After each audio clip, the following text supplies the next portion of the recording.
evening, everybody. Welcome to It's All Black and White TV, and this is the match preview for Saturday's game, and a traditional 3 p.m. kickoff. Yes, that's a rarity these days, isn't it? So tonight I've got Derek, the mighty Win, and also back is Craig, our friendly Bournemouth fan, who's absolutely fantastic. How are you two guys? All right? Top of the pops, mate. Top of the pops. Yeah, all What's good. down on the south coast? Yeah, well, I would like to say it's lovely, but yeah, it's just been a bit. It's been drizzly, then it's been all right, then it's been drizzly. So yeah, the weather needs to make its mind up. Summer needs to turn up, but lots of football to be played, and we're enjoying ourselves this season, albeit I bet you are. lots. Oh, honestly, this has to be the best season since Eddie Howe left. Without a shadow of a doubt, we're not looking over our shoulder. Even though last weekend was poor, it's. I think we're doing well. I think Iriola has got us playing some fantastic football, which let's be fair. Not like when he first took over.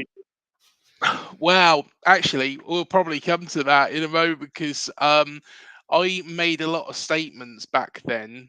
And well, I'll tell you what, I'll go through it. So I was a big fan, as everybody knows, of Gary O'Neill. Now, Gary, I thought, was firstly a gentleman. Secondly, he was a very astute, meticulous manager. He would study teams inside out. He struck me of Eddie Howe.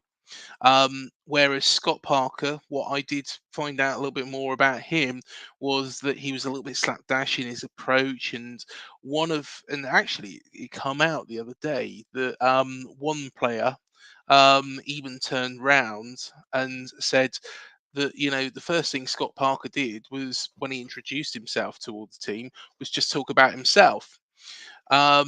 So Gary was a very, very different manager. He was more towards Eddie Howe. And when we sacked him, I thought, what are we doing? He's just kept us up. With 4 games to go in the Premier League, when, let's be honest, after that 9-0 thrashing at Liverpool, I thought we was dead and buried after literally 4 games. And then it all made sense because I knew of Iriola. I knew what he was all about. He did a fantastic job at Rayo Vallecano, beat Real Madrid, beat Barcelona. Got them into, I think it was the semi-finals of the Copa del Rey.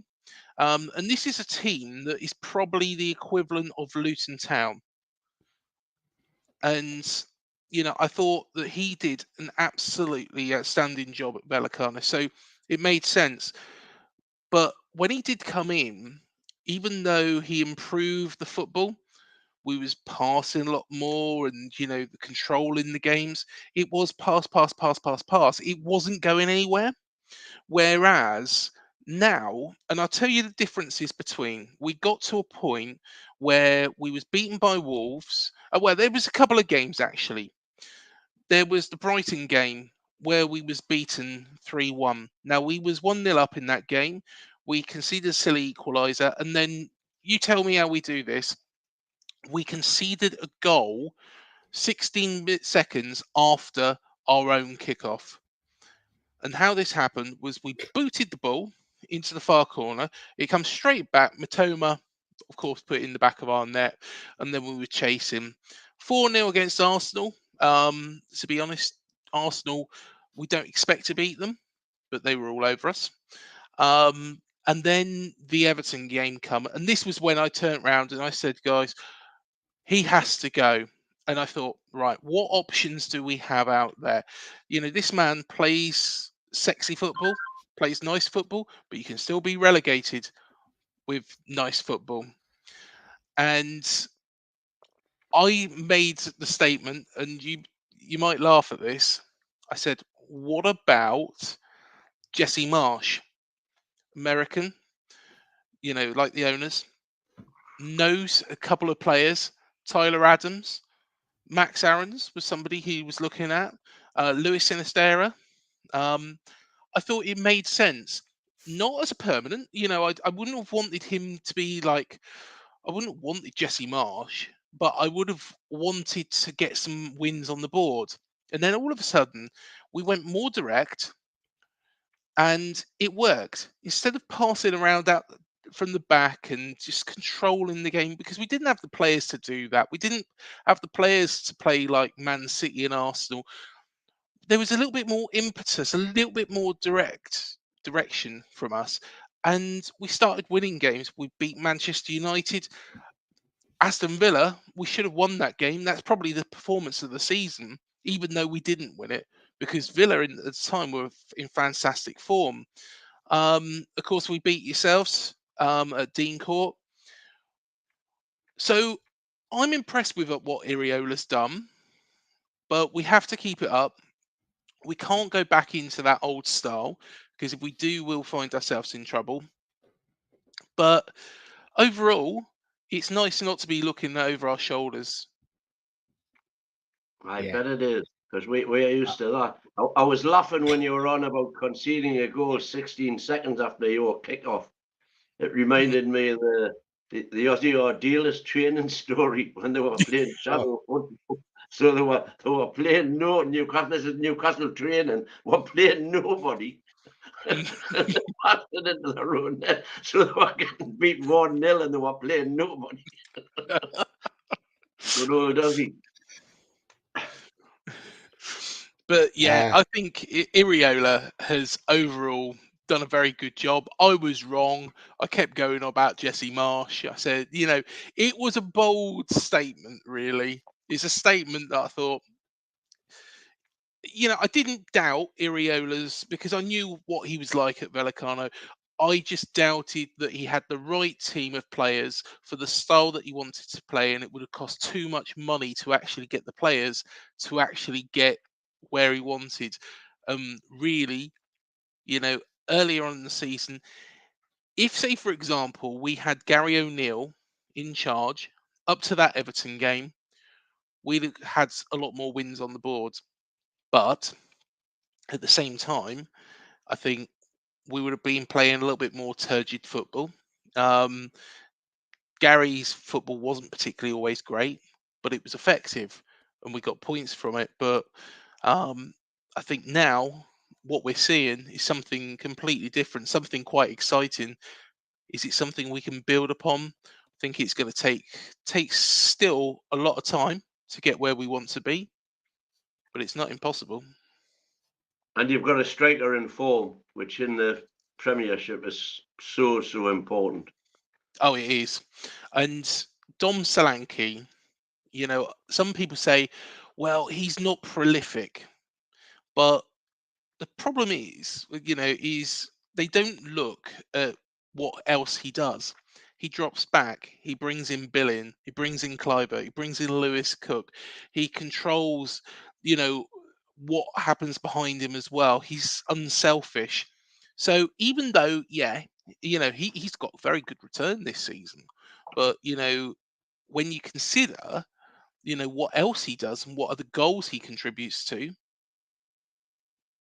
I think he's an outstanding player, and I'm not surprised that Eddie wanted him. I heard there was a rumor that was going round that Eddie wanted to bring in Solanke, was going to offer Callum Wilson as bait along with 40 million. Now, how would that have worked? I've spoken to a couple of Newcastle fans. They said, well, maybe we would have had to have loaded somebody else, which I don't think Eddie would wanted to do. So that's probably scuppered that. One thing you've got to keep in mind is why there was not much money spent in this window. And in fact, I did an interview with, and it was really, really interesting actually, with a gentleman called Mike Gao about the situation at Reading Football Club at the moment and the Chinese owner.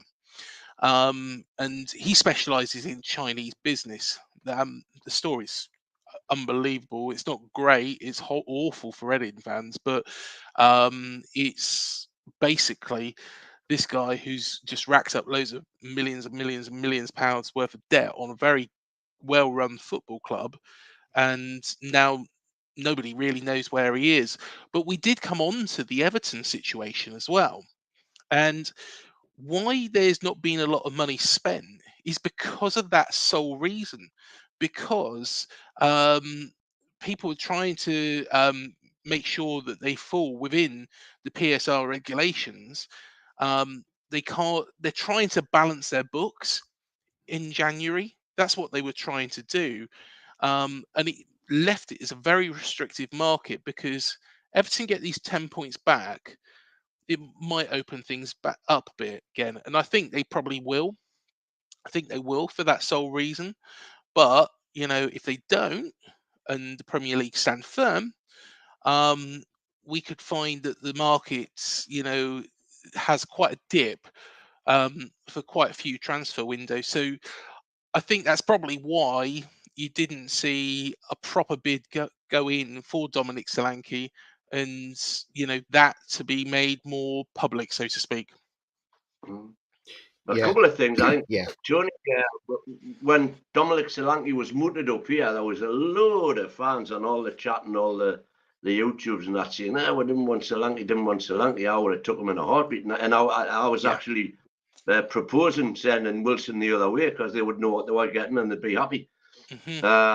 But it raises a wider issue as well, what Craig's just been saying there, which is that whilst FFP is supposed to protect the smaller clubs and prevent them going bust, etc., it's actually harming them because it means that the big clubs with the money can't give them the money, and it's flattening all the transfer fees. So the likes of Solanke, who we would have probably paid, I don't know, 50, 60 million for maybe in January, it wasn't available.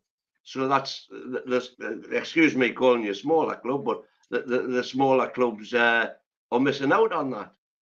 Do you know what? That was exactly the point as well. I reckon you've watched it, but yeah, that was exactly the point that Mike was actually making, because you think that Manchester United and Chelsea and Arsenal and Newcastle, and they want to bring in the best players.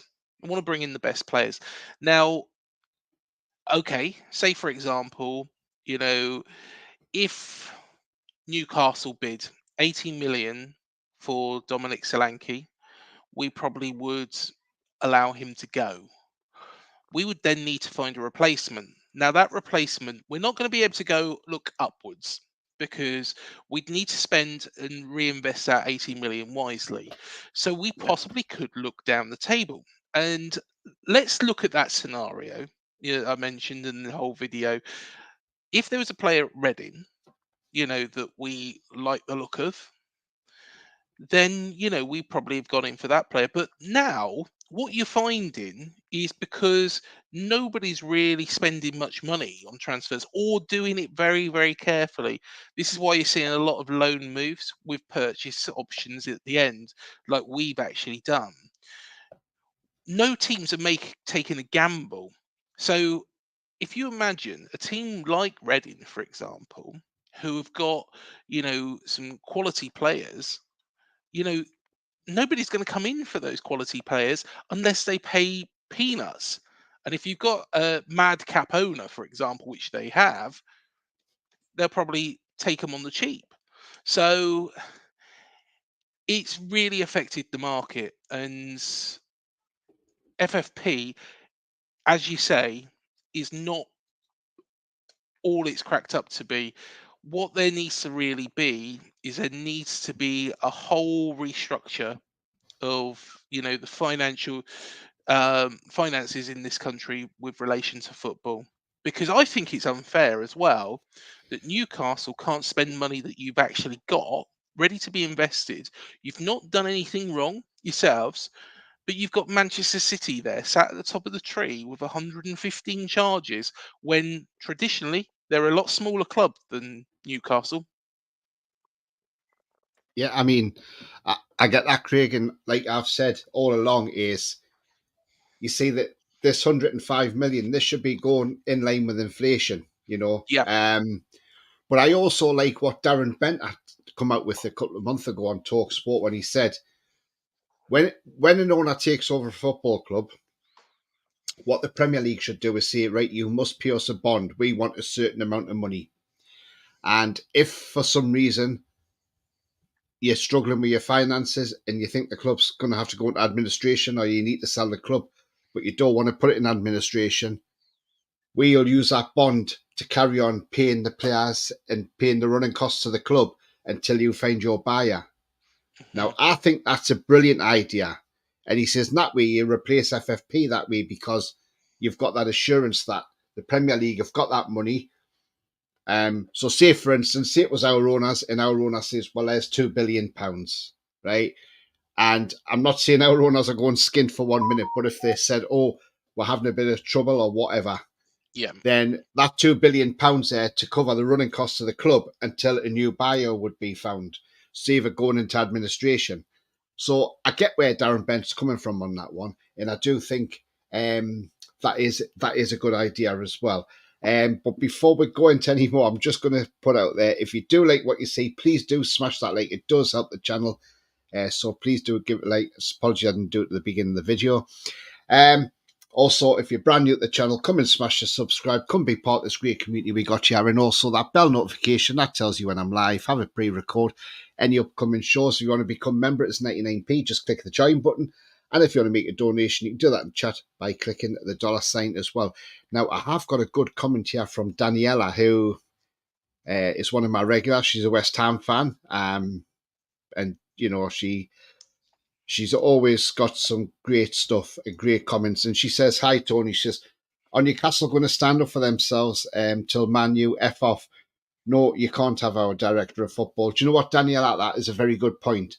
The thing is, there's conflicting reports. Now, there's reports saying Dan Ashworth wants the Man United move because obviously he's friends with Sir Jim Ratcliffe and all this. And apparently he's still going to be there at the weekend. He's going to be in the stands for the Bournemouth game. Now, I would personally say, yes, tell Man U where to go. But the thing is, if Dan Ashworth has said to Newcastle, I want to move to Man United, then there is nothing you can do. Technically, you could put him on garden leave for a year, and you could say to Man United, pay us a substantial fee to release him. And I'll tell you now, PIF will make sure, because the Saudis aren't stupid business people. They are very, very good business people. And they will say to Man U, this is how much we want. If you don't pay it, he's on gardening leave till next year. It's up to you. So I can see the Saudis sticking out for a good fee for him. You know, if he does go, then look, he's not indispensable. There's plenty of other people out there who can come in as a director of football. It won't be a shortage of people coming forward for this job. Newcastle have distanced ourselves from Richard Hughes at Bournemouth, saying there's no interest in him whatsoever. And Mark Douglas, the journalist yesterday, did say that we've actually spoken to an elite director of football who was willing to come in. So could that be Michael Edwards? Who knows? We're not sure. But I see your point there, Daniela, and it's a great point. But what I'm saying is, if Dan Ashworth wants to go, then as far as I'm concerned, he can go, because then that means he hasn't got commitment to our club. If you haven't got commitment to a club, but if you are committed to a club, then why the hell would you want to move? You know, why does he want to go to Man United? The toxicity of that club, the fans, you know, things go wrong. You get the shouting at. But, you know, if that's what he wants, if he wants to go there, and I see they're also trying to get Jason Wilcox from Southampton so he can team Ashworth. So, yeah, as I say, it's a good point, Daniela. But if Ashworth decides he wants to go, then I think in the interest of the club, because you've got to put the club first. Nobody's bigger than the football club, and nobody's indispensable. So if he wants to go, I'd say, right, off you pop, Dan Ashworth, and, you know, there you go. I did put a video out earlier if anybody hasn't seen it. If you haven't seen it, check it out afterwards. You got plenty of time. It's there to watch at any time. And I'll just put the player on the screen. There he is, Callum Wilson. And there's also a poll in the chat as well. Would you sell him in the summer? look, Callum Wilson, we know, is out injured yet again. He's come back for 2 games and he's out again. Now he needs surgery on this pectoral tendon.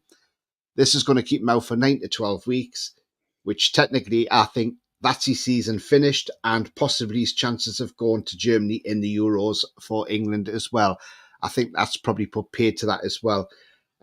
Look, we were joking on the other day saying that, last week, will Callum play 2 games before he's injured? And, again, it's happened again. He's got injured. I think this lad's body is catching up with him now at a more fast pace than it was beforehand. Remember, this guy's had 2 ACLs in his career and he's lost 2 years of football. But I tell you what, he's a great striker. He knows where the back of the net is. And look, if he goes in the summer and somebody says, we'll give you 20 million, snap their hands off and take it. Absolutely take it and run. But we desperately need a striker who can come in and be fit. Isak's out at the moment, so it looks like probably Saturday it will be Anthony Gordon that will probably be playing up front for us at the weekend. But as for Callum Wilson, he's definitely out, and Isak is at the moment, unless Eddie Howe says anything different in his press conference tomorrow morning. So, so that, great comment, Daniela. Derek, what's your thoughts on what Daniela said there about telling Manu to F off? A lot to digest from what you've just said. As far as Dan Ashworth's concerned, I'm 99% certain that he's going. Because if he wasn't going, he would have nipped it in the bud and stated outright before now, look, I'm not going to Man United, I'm stopping at Newcastle. He's had 4 weeks to do that.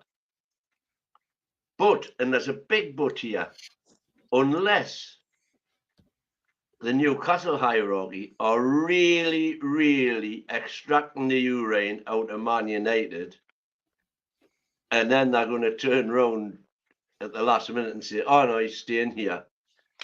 We are now, a bigger club than what you are. He's not leaving here to come to you. But I think that's highly unlikely. Highly unlikely. Now, as far as Callum's concerned, as you rightly say, he's had 2 seasons out, two full seasons out. In fact, if you had all the weeks he's had out, it's almost 2.5 seasons he's had out, not just for us, but for Bournemouth as well, as I'm sure Craig will know. Yeah. But I think he's a fantastic striker. I think he is a fantastic striker. I think he's a better striker than Isak. There you go. That'll get some comments in the post. When he's fit, he's sometimes unplayable. And the fact is that because he's had those seasons out injured, he hasn't got those miles in his legs. So you could theoretically, a bit like Shearer. Shearer went on longer than maybe he would normally have done because he was out for a couple of years.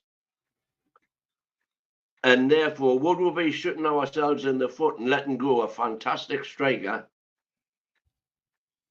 who, when and if, and it's a massive if, but if he could ever retain his fitness, he'd take a bit of beating. You don't get to play for England by being crap. You've got to be good to get in that squad. And he is good when he's fit. And that's the big problem. If you want to let him go, to be honest, I would take him back. And do you know what? Not every Bournemouth fan would agree with me on this. But, would I allow it to happen as part of a Solanke deal? To be honest, I think Solanke will leave eventually. I think that is, that's what we're going to face. That's what we're going to face, because it's not so much, what, that his goal scoring record is more what else he does and who he brings into the game. That's why Eddie Howe bought him in the first place, because he fitted in well to that squad that, remember, did have Callum Wilson, did have Josh King, in it. I don't think he hit the ground running at the time. I think he was a little bit naive. I think, he needed a bit more work. In fact, the 2 seasons in the Championship was actually probably a godsend for Dominic Solanke because it meant that he could focus more on his game against weaker teams. He was the main striker. And I think he really thrived from that. But if it's going to happen as part of Callum Wilson coming back as part of a deal and Solanke going to Newcastle, I would say that deal that was being muted around, it wasn't. Again, it's rumours and things like that. It all goes crazy, doesn't it? A transfer deadline day. But if somebody said 40 million plus Callum Wilson with Dominic Solanke going the other way, I would say, as much as I rate Solanke, I'd rather him go to Newcastle, have a good career at Newcastle, rather than him go and warm a bench at Arsenal or Manchester City, which again is another club that has been muted. It's been mentioned. I can't see how he's going to get a game there. Can't see him getting a game at Arsenal. However, Eddie will look after him and he'll turn him into a player. He already knows him. He was already entrusted when he brought him into Bournemouth. So if he brings him into Newcastle, he'll know what he exactly wants to do with him. With regards to Callum, if he comes the other way, would I want him just to be, our main striker? Of course, it sounds like we're going to buy Enis Unal as well from Getafe. He is on loan till the end of the season. But I am here. I'm everywhere, and I.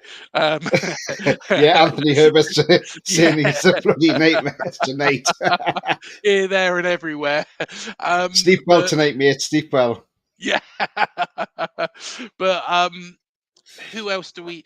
I think what we need is we probably need a third striker if we get Callum Wilson in because of the injuries. What happens if Enis Unal gets an injury and Callum Wilson, does have an injury like he has so much of?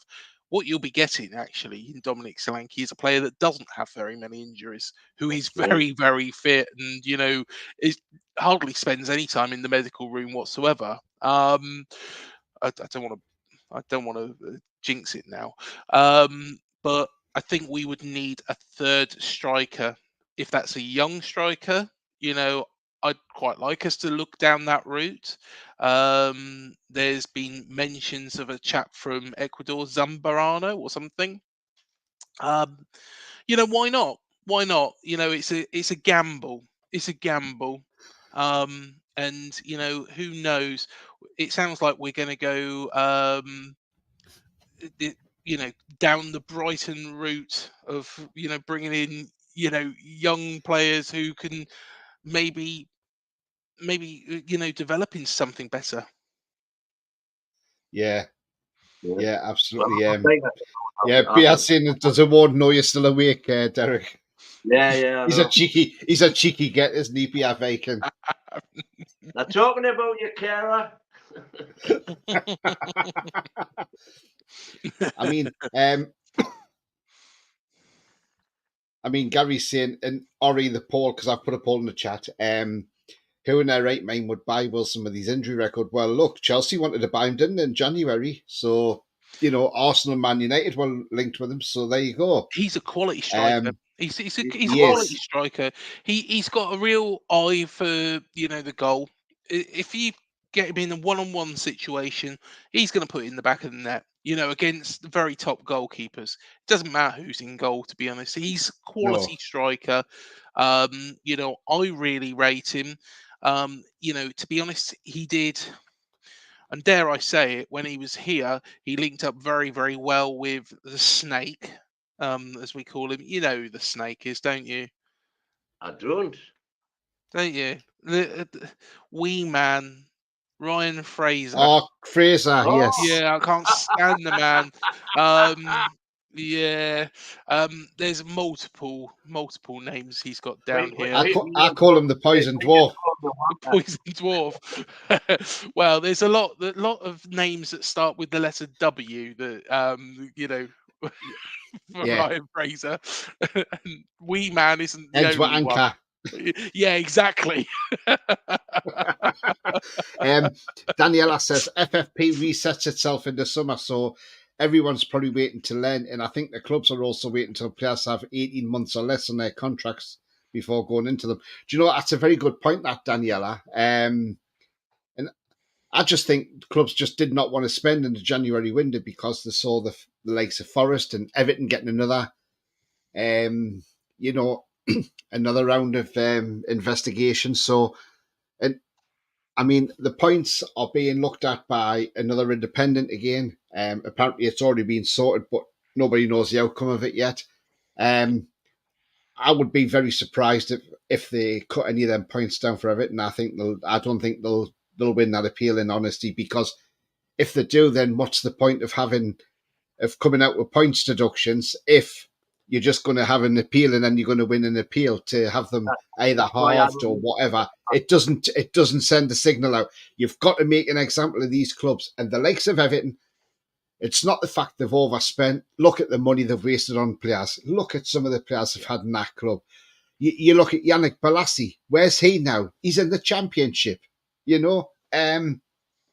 So, they signed him from Palace for like 30 odd million quid, and he was absolutely terrible at Everton. Now he's playing in the Championship. A video actually about Everton, and the signings they made. It just seemed like Farhad Mashiri had a very open checkbook, didn't he, for quite some time? But the people that was, and I don't think he's a really football man. I don't think he really gets it, Farhad Mashiri. He had this open checkbook that, and was being so poorly advised by so many people that, they just spent money on a lot of players that had seen better days. A lot of players that were gambles. Well, the gambled on getting into the Champions League, didn't they? When they were sort of seventh and gambled and failed. But I honestly don't think Everton will get their points back, because if Everton get the points back, and as you say, following up, it just sends the signals out. You can do what you want, really. Exactly. Get a plane, just appeal it, and you'll get it back. I don't think the Premier League are in a situation where they can win or lose here. It's a win at all. I mean, I'll spit my words out. I think it's a lose-lose situation for them. On the one hand, if they give them their points back, it does send out that, like you say, that view that you appeal, you get them back, you kick up enough of a stink like the Everton fans have, you get them back. However, if they stand firm and say you're not getting them back, then it opens up the whole can of worms of Man City, Chelsea, and it makes Forest. it much easier to give them some size punishment if found guilty, of course. But they have to do it this season. You can't turn around and say, right, okay, because you got 115 charges, Man City, you can't turn around and say, we'll have to go through them one by one, and it might take about 4 seasons by the time, teams like Brentford, Bournemouth, Brighton could have all been relegated by doing the right thing. Even though I don't particularly think that I think we are, and I've heard that we are towing the line very finely ourselves. So, I don't think we're clear and out the woods.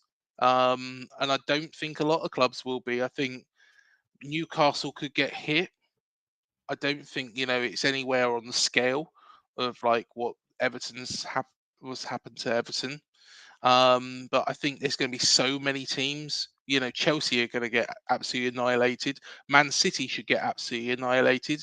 Manchester United should get absolutely annihilated. So, if you punish one, the point I'm trying to make is you punish one season, you can't wait 4 seasons to do Manchester City or Man United or Chelsea. They're going to have to do it all in the one season, and I don't think it's going to be possible. Don't think it's going to be possible, and that's why I think Everton will probably get their points back. You think they will? I think they will. I think they will. I think they'll probably still get some deducted, as will Nottingham Forest for the other charge. But I think they'll get the majority of that 10 points back. Mainly Well, because does they that can't. not? That to me is Does just that? the Prem and the rod for their own back. I think they can't. Yeah. The Prem can't win. The Prem can't win. It's a Well, lose. they can't win. They keep the 10 points, and they use that 10 points as a yardstick for what to punish Man City with, and Chelsea, possibly.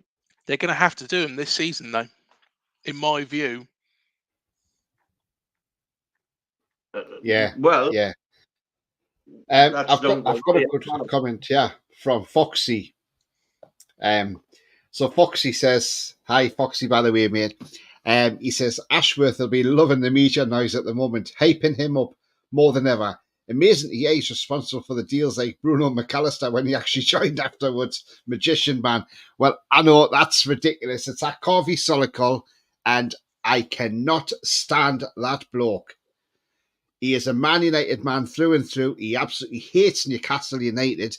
You can tell it in his voice. I just can't stand the bloke. He just grinds on me. Who's this, Tony? Carvey Solical of Sky Sports. Oh, right. And that guy just grinds on me. But you're absolutely right, though, Foxy. Definitely. I mean, look, even Pope joined before Ashworth came into the club. But when he said, "Oh yeah, he brought in Bruno," and I'm thinking, no, he didn't, because he wasn't even here. So it's he will be loving the noise. But you know what? As I've said, Foxy, if he states he wants to go, then I'm sorry. Bye bye, Mr. Ashworth. Off you go. Enjoy Old Trafford or Newton Heath, whatever you want to call it, or Salford City. But go and enjoy yourself. But if he wants to go, he's obviously not committed to the club. And as far as I'm concerned, I would just say yes, off your pop, and don't let the door hit you on the way out. Box by Exotic says, "Why doesn't young Lewis Hall get games even when we're really push for players?" I think there must be some sort of there'll be an activation clause in there, and if he plays so many games, the fee may go up. So maybe we're just trying to keep the fee low, which I can understand if that's what we're doing. But again, Eddie Howe says he's a pretty good player, so we don't know what's happening with that one. But you may find it might be a certain amount of games, and then you may find towards the end of the season he just comes in and all of a sudden starts playing, and you think, "Oh, okay." But in fact, if he does do that and comes in and plays a certain amount of games before the end of the season, then you can certainly look at that and think, yes, there is some sort of clause in that contract, and we can see why we haven't actually played him as much. And there's one here for Craig, which will be interesting, from Daniela. Yeah. She's a West Ham fan. She's absolutely brilliant. She's one of my regular viewers on here. She says, if Leicester, Leeds and Southampton come back up, then the likes of Bournemouth and Palace are going to have a tougher time of it next season. What's your thoughts, Craig? I think Leicester will be very, very good. I think, Leicester, hand on heart, I don't think Leicester should really be in the Championship anyway. I think, no team is too good to go down. But I think, because they have gone down, they didn't get enough points. Everybody got more, they were one of the 3 lowest scoring points totals last season. However, I think there was, a few players that were quite unprofessional there, and hence the reason why they ended up there. So I think Leicester are going to be strong. Southampton have already got 2 players on loan from ourselves. they weren't particularly that great earlier on in the season. I think they picked up a bit of form now. I was watching them the other day. I don't particularly think they're going to be that strong. They're going to have to spend some real money when they do come back into the Premier Yeah. League. But do you know what? It's one of these funny things. I'd like to see them go back up, and the reason being is because it is a local derby. So I would like to see them come back up. Um, Leeds, well, who knows what you get with Leeds? Sinistera, of course, has been signed by ourselves, so he's not going to be there next season. But they do have some very, very good quality players all ready to base it on. I would have liked to have us to have signed, and it was actually rumoured Crescencio Somerville in the summer. I would have liked to have seen us sign him. Notto, I'm surprised he's still there. But then again, I don't think he's really set the championship on fire. So I think there's probably a reason why people avoided him. Probably high asking price. But the quality isn't exactly there. But are we going to have a tougher time of it? I think we are going to invest. We're going to invest sensibly. We've got a good manager in Andoni Iraola. I think there's still a lot of work to be done. He needs to be able to adapt a little bit more when things aren't going for us, um, like Gary used to. Really, say for example, if a game was running away from us a little bit, then he would change things up. He would bring on somebody like Kiefer Moore, and we would go a little bit more direct, get the balls into the box. Kiefer gets his head on it. Of course, Kiefer's gone to Ipswich, and I think Iriola's style just doesn't suit him. So It's interesting to say that, Craig, because I'll tell you why I'm interrupting there. yeah, Because you're saying that Gary used to make some influential changes, shall we say, mid-game.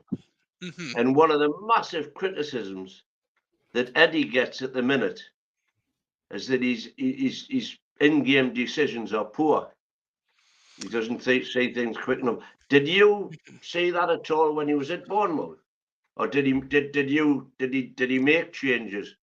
I mean, my argument for why he didn't make changes this season is because he's had no changes to make. There's been nobody available. So I'm interested to hear what you've got to say. When he was at Bournemouth, did he make changes mid-game that affected the game at all? It's an interesting one, actually. It's an interesting one. It's something I've spoken to people about before. Um, I think there was some games where it did kind of run away from us because of Eddie's reluctance. Eddie's quite a loyal manager, Yeah. and he's loyal to sometimes the wrong players. I'll give you two examples here. Lys Mousset and Jordan Ibe. Now, Jordan Ibe now plays for Ebbsfleet. Lys Mousset is now in the Turkish First Division, I think it is. I don't even think he's in the Turkish Super League. So that says how far they've fallen because of their unprofessionalism. They're both good quality players. Jordan Ibe does, I understand, have some mental health problems, and hopefully he's getting a lot better from those. But Eddie Howe stood by those players, like he did Ryan Fraser when he was here. Ryan Fraser even turned around that season we went down, and he turned around and he said, "No, I've not been playing at 110%." And you think, you've come out with that. Your manager is still backing you. you know, you should really, reward Eddie Howe. And then he did the most selfish thing Yeah. he could do and decided he wasn't going to sign a contract extension for the last 7 fucking games. That's why the man is a snake and a anchor, let's call him. Because if he actually cared about Eddie Howe and respected him, he would have done that. But this is the thing. Eddie Howe has got that loyalty, and sometimes he won't shift from that loyalty. He does sometimes, though, make some fantastic changes in games. So, I can give some examples. 4-3 win against Liverpool, 3-3 draw against Everton. Arsenal, when we won 2-1, believe it or not, Jordan Ibe bloody scored that day. There's been times when Eddie Howe has made some really, really good changes, but there's been times when you think, Eddie, just let these players go. Lys Mousset and Jordan Ibe were supposedly always on the piss in Bournemouth, and Eddie Howe was aware of that. Yet it was a case of Eddie would have a word and then they go back to it. And instead, what should have happened was, right, you do that again, you're out of this football club.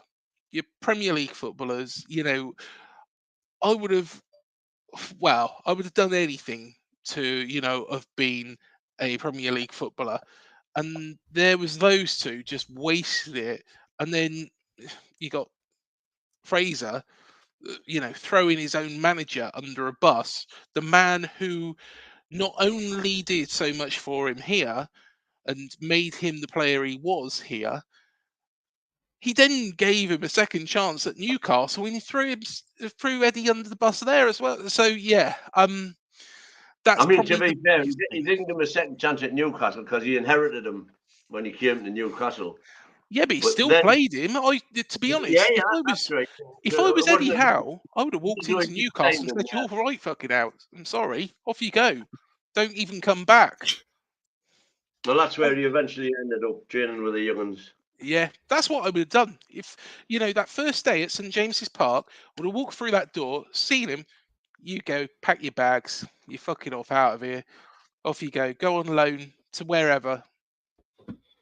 I would have Well, sent him that's to what I like Gateshead. about it. You see, fresh slate, start again, you've got another chance. You didn't get 3 chances, you get 2. Yeah. Yeah, that's what makes me so angry about Ryan Fraser. But also, you've got to say, Eddie Howe, that loyalty sometimes does come back to bite him. And yeah, you could say sometimes his game management does get affected by that. Yeah. Some would say blind loyalty. Yeah. We're having much the same debate here at the minute with Dan Byrne. Loyalty to him, but I think that's all well deserved. But that's by the by. Yeah. Hi, Colt, by the way. Hope you're well, mate. Right, I'm going to quickly ask you before we talk about the game at the weekend. Right. It's been said today, Derek, in the Evening Chronicle, or the Comical, whichever way you want to call it, or the Ronnie Gill. What they've said is, but what they've said today is the FA are still undecided at the moment, and they're still looking into it about Sandro Tonali. They're still looking to whether hit him with further sanctions. Now, look, Ivan Toney got away with it in a way. You only missed 5 months because the 3 months was pre-season. And I believe there's a Huddersfield player only got 3 months suspension. Now, I'll tell you what it is. If the FA do come out and say they're going to add another ban for Tonali, then I think that's damn right corruption, and it just proves that they have a agenda against Newcastle United, because there is, I mean, yes, okay, they're allowed to take further action if they wish to, because he's playing in this country and it happened with a different FA, but they're still allowed to. I think the FA need to say no further action. He's had enough punishment, or if they want to say, look, there's a fine, pay that, and that's it, done. But I don't think he deserves to be banned even longer than he is now. What about you, Derek? What's your thoughts on that? I don't think he's going to get any extra sanctions from the Premier League.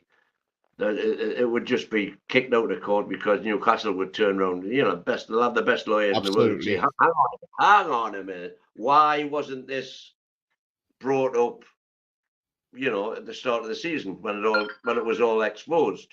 Because he's done nothing wrong in England that we know of anyway. No, he hasn't. So that's, I think it's just clickbait from the Chronicle myself. Yeah, could well be. But again, we'll just have to we'll just have to watch the space, as they say, isn't it? So we'll keep an eye out for that one. I've got a question about this actually about Tonali though, because Nicolo Zaniolo was also investigated under the same rulings, and Yeah. this is why this is what really angers me with regards to football at the moment. You know, the consistency, VAR decisions. To be honest, I'd want to get rid of VAR because the consistency again No, no, isn't there. no. Honestly, get rid of VAR. But then again, you know, you've got the consistency with like the points deductions for Everton. You know, like or dislike Everton, you know, doesn't matter. It's a case that there is no continuity there, and you know, it should be the same for every single team. You know, including Manchester City and Chelsea, but you know, of course, they seem to be, you know, if it happens in 4 years' time, you know, that's no good. You have to punish everybody at the same time. But then you've also got this situation with Zaniolo and Tonali. Now, I don't think you can punish Tonali and not Zaniolo. I'm sorry, you know, or you either let both of them off or you charge both of them. But you know what they've seemed to have done is charge Tonali and not Zaniolo. Yeah, I mean, Zaniolo's got away with it by the looks. I mean, Fagioli started all this off. He was the one who first went and grassed everybody else up, so to speak, and that's why Fagioli got a lesser sentence. 5 months of his 12-month ban was suspended. So he sort of like started the ball rolling, and I just tend to think that's why we didn't see the best of Tonali after a while, because this was playing on his mind and he knew this was on his mind. But what we're seeing at the moment, we're seeing the happy Tonali. You know, they done a video the other day. He was enjoying himself flipping pancakes around. He's doing training every day. At least he hasn't been stopped from training with the team, which is absolutely vital.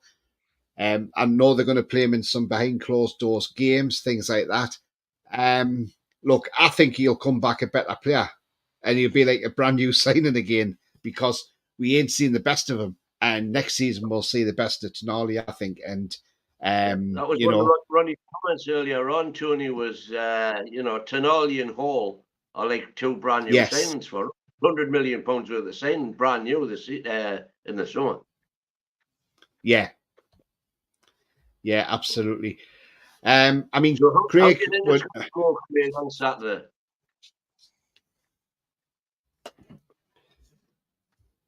Are you there? Yeah, yeah.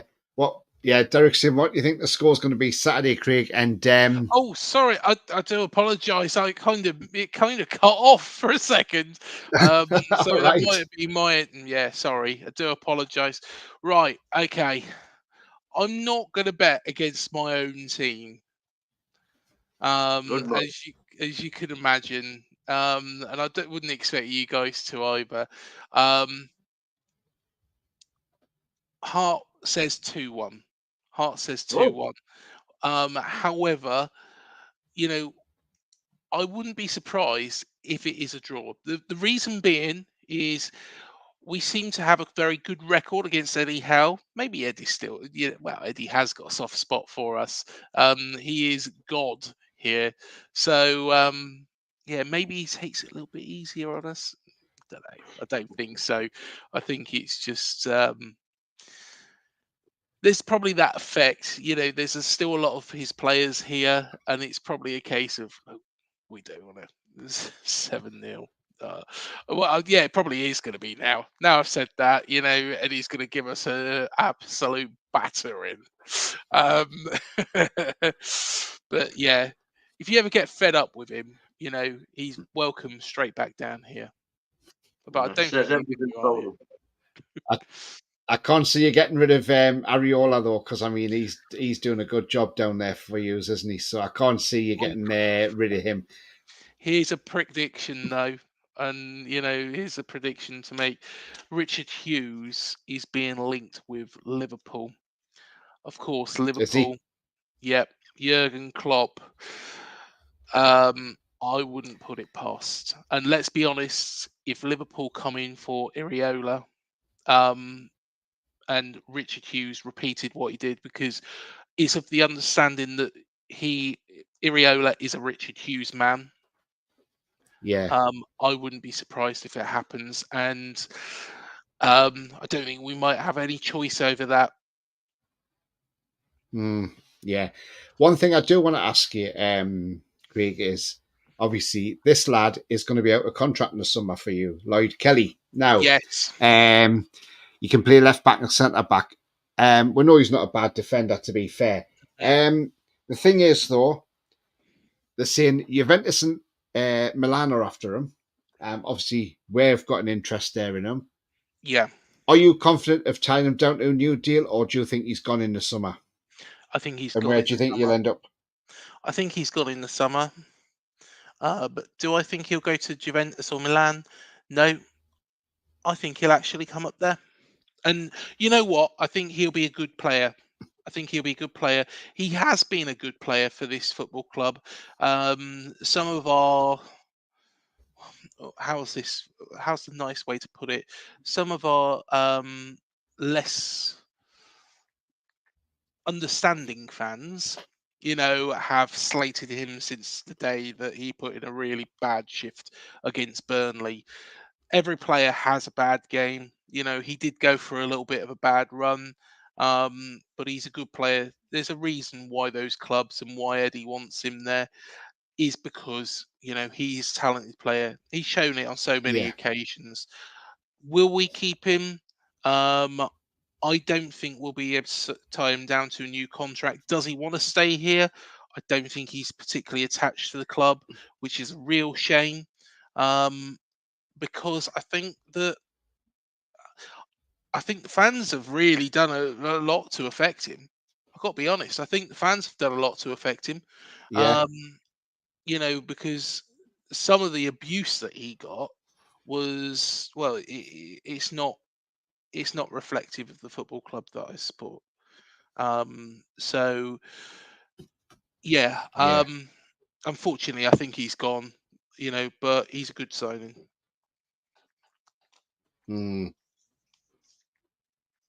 Yeah. The poll I've put in the chat, it's now coming to an end. So should we sell Callum Wilson in the summer? And 90% of the votes have said yes, 10% have said no. So the majority is that we should sell Callum Wilson in the summer. So very interesting.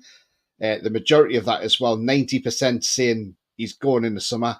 Then that's just absolutely staggering. I thought it might have been a little bit closer than that, but I certainly didn't expect it that high. Talking Well, of players leaving places, I Mbappe is love going to the leave guy. PSG. Sorry, Yeah, I love the guy, but I voted yes as well. But that yes was a qualified yeah. yes, because I wouldn't sell him for peanuts. I would not sell him for No, peanuts. I would definitely rather not. keep.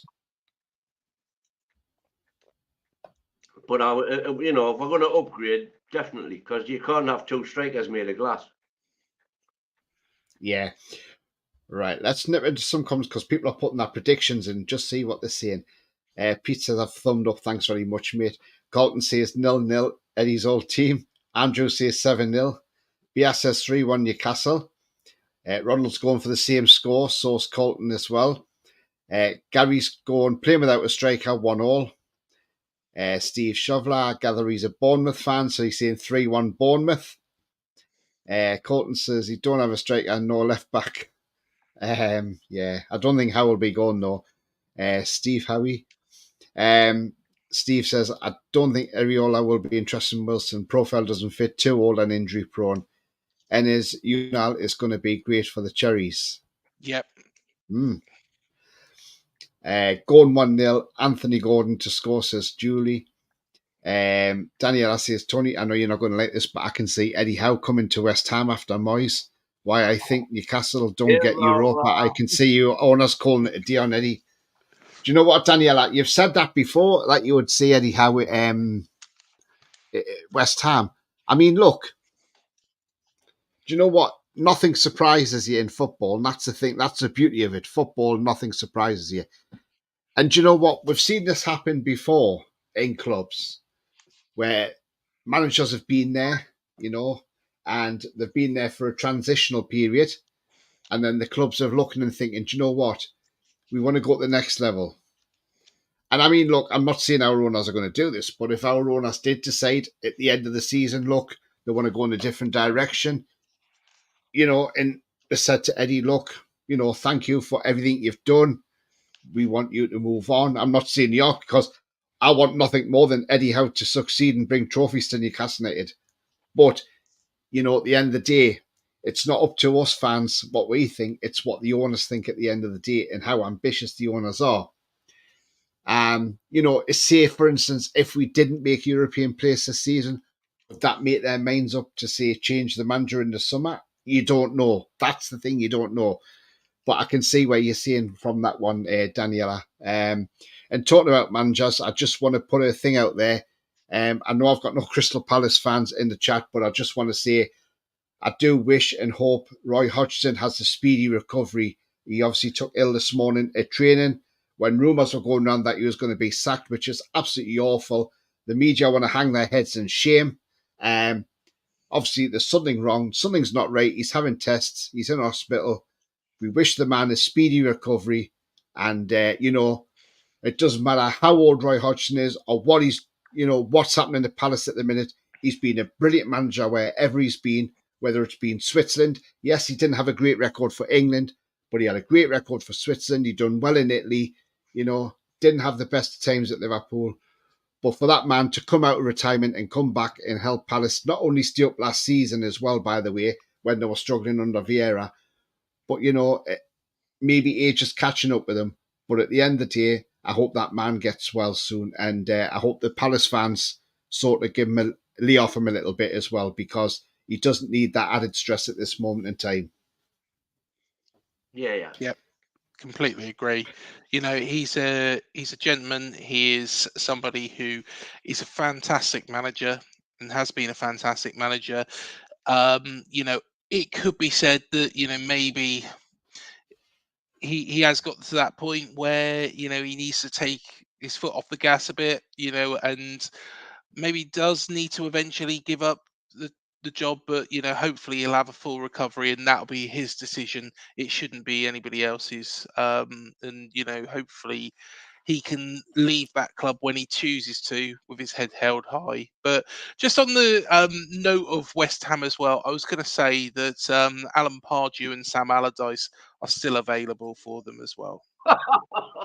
So they can take so they can take their pick. Will it be Big Sam or will it be Pards? Yeah. The usual suspects, eh? Yeah. How did they keep getting jobs? I know. God. I know. Well, Pardew is a Talk Sport. In fact, I spoke to him a couple of weeks back, and he said, "Is Solanke going?" I was like, "Nope, Solanke's not going." He said, "Yeah, but if somebody offers you 60 million big ones," I was like, "No, definitely not." And Allardyce, I think he's doing his own little podcast as well now, isn't he? He is. Yeah. Load of Yeah. shite. Yeah. I haven't watched it, to be honest. And he still takes a piss out of us because when the fat controller, because I don't like to mention that man's name because that man's name's filth, but the fat controller, as I call him, when he sacked him and gave him his £6 million payoff, he went and bought a villa and decided to call it Casa St. James's just to take the piss out of us and rub it in that he had money from us, Can't stand the bloke, Can't stand the bloke. Fair enough. Good riddance to bad rubbish, I say. Derek, before we wrap up, what's your scoreline for Saturday, mate? Because obviously we've got to go on another channel after this as well. Honest, I've got no idea. I'll take 1-0 right now. With our striker situation, it's. I mean, as daft as it sounds, I would try something stupid. I mean, I don't know. Has anybody seen Harrison training with the first team this season? Since When he he's on the- came, sorry. Yeah, I haven't seen any pictures with him on Derek. No, Neither so don't have I. know. But I would say, because if you put Gordon in the middle, you're losing two options. My preferred, you know how big a Miggy fan I am, right? But he's playing poorly at the minute.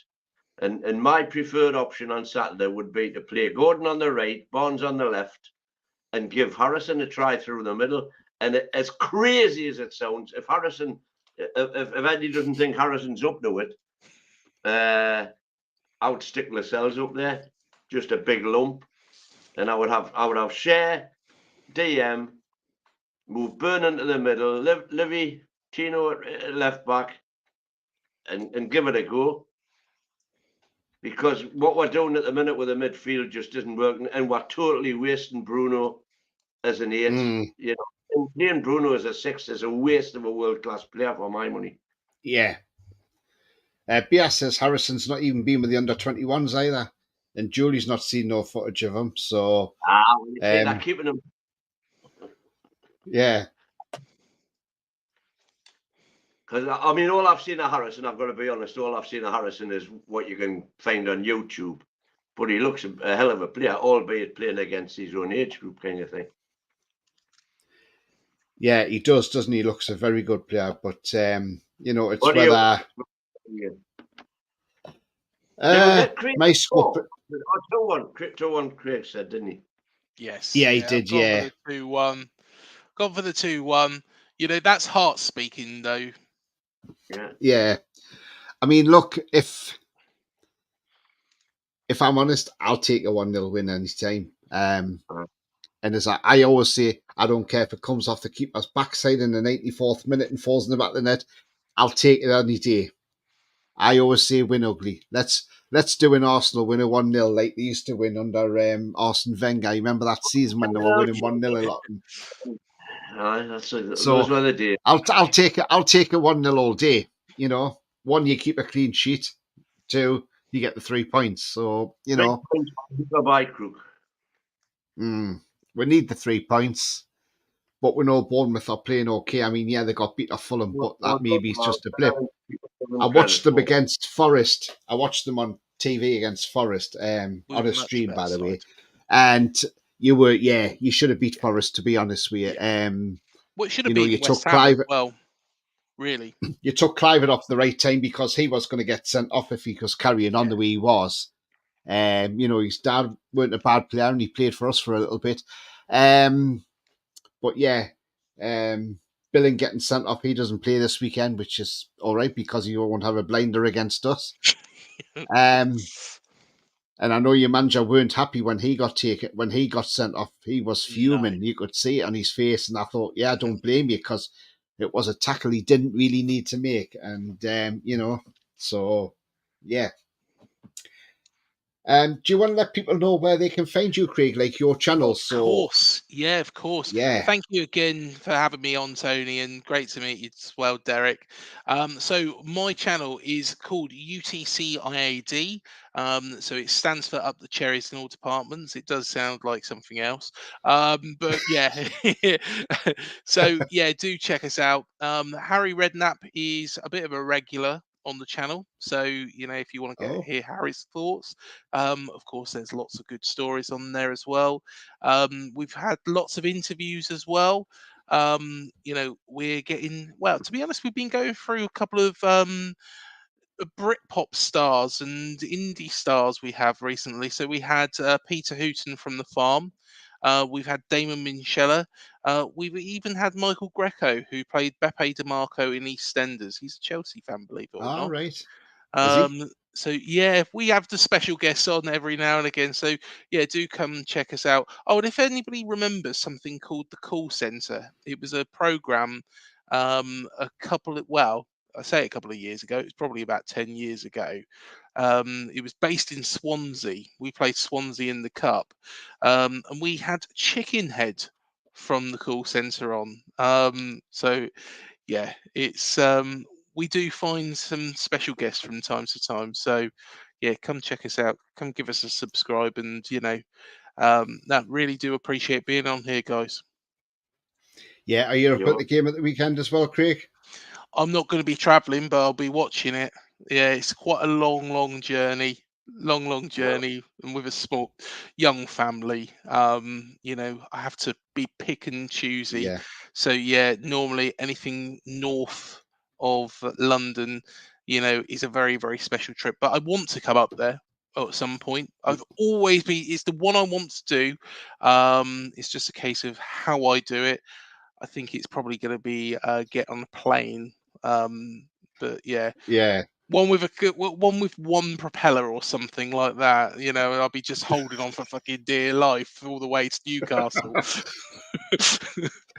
Well, I mean, obviously you won't know, but Derek will know what I'm on about. Do you remember the old Dan airplanes? They were a shithole. They were terrible.